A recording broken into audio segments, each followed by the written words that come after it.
I have two objectives on this trip. The first is to climb Mount Apo, and the second is to visit the rice terraces of the Batad Banawe region. For the first objective, I've accomplished it pretty well. I'm quite satisfied with the results. Davao turned out to be more pleasant than I had expected. Of course, the dinner with tiger prawns in chili crab sauce really helped me think about coming back again. But then I flew back to Manila and realized that my plans to visit the Batad Banawe region may be dashed, as the buses were leaving at inconvenient times or arriving at inconvenient times, and I might miss my check-in time at the place where I've booked.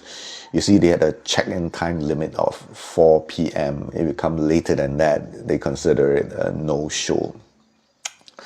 Anyway, I decided to bite the bullet, so I bought an air ticket, Manila to Kawayan.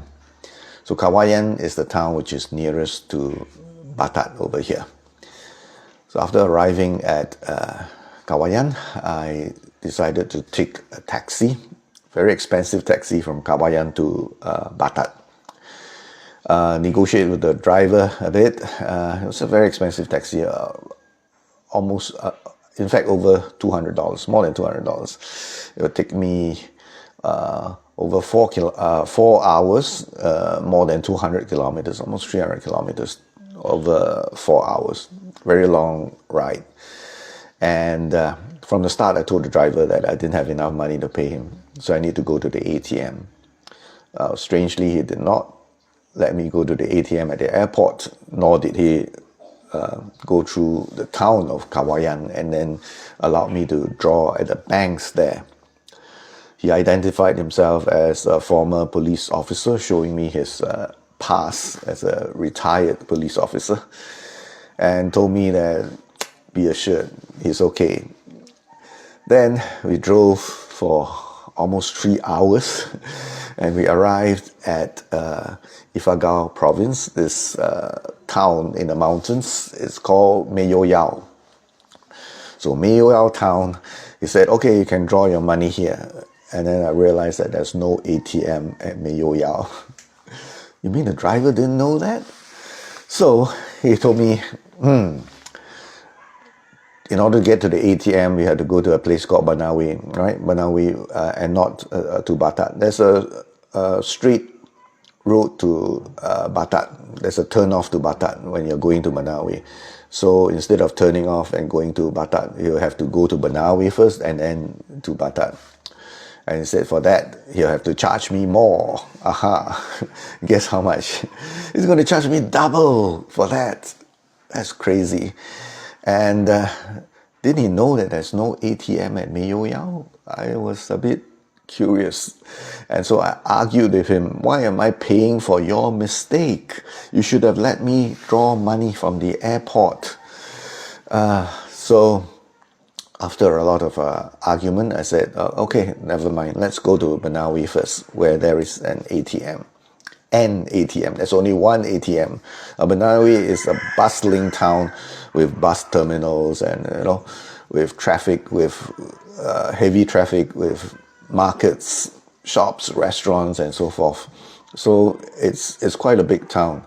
And there's only one ATM there. Okay, so I went to the ATM and then found this piece of paper stuck on the ATM that says no cash withdrawal. Now, I don't know how long that piece of paper has been stuck there, and I don't know whether it's going to be permanently stuck there. But there's no money to be drawn. So I went around and found this place that accepted international credit cards. So I made a purchase without buying any goods, and the owner gave me cash.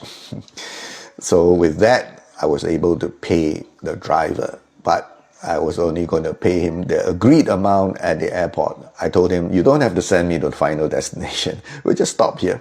I'll pay you the amount we agreed upon at the airport, because he said that he's going to bring you some inconvenience going to Banawe before going to Batad. So I said, okay, now we're in Banawe, I just pay you for Banawe.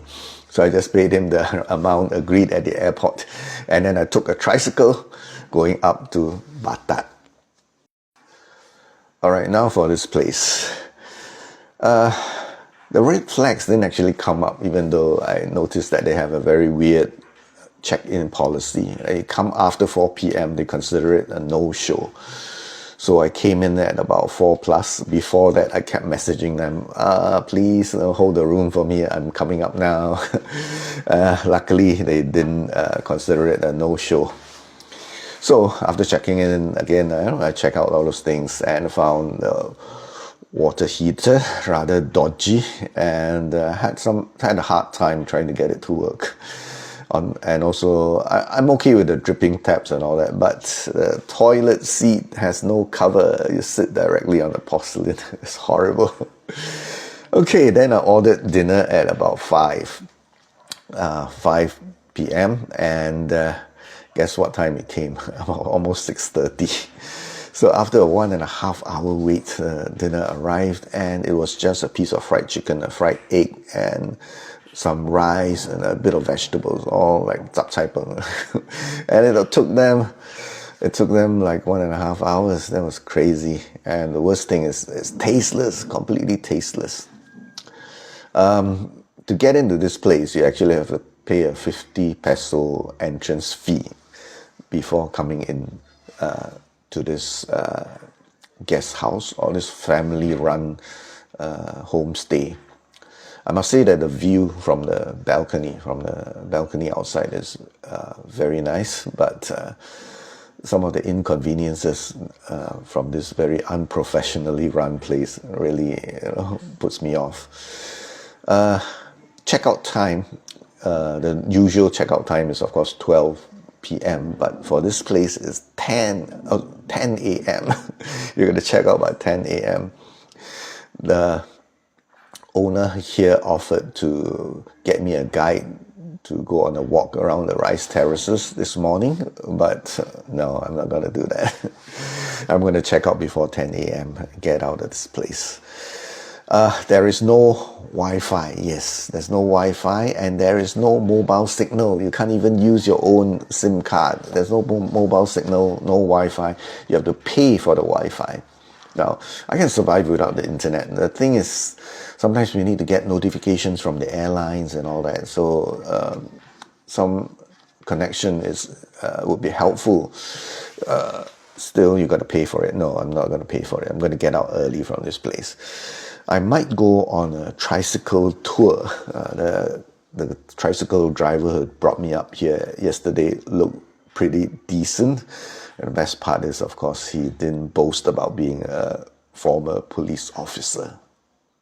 All right, it's time to say goodbye to this room. Definitely not gonna miss it. And it's actually more expensive than the hotel room in Davao. This is what you are paying for.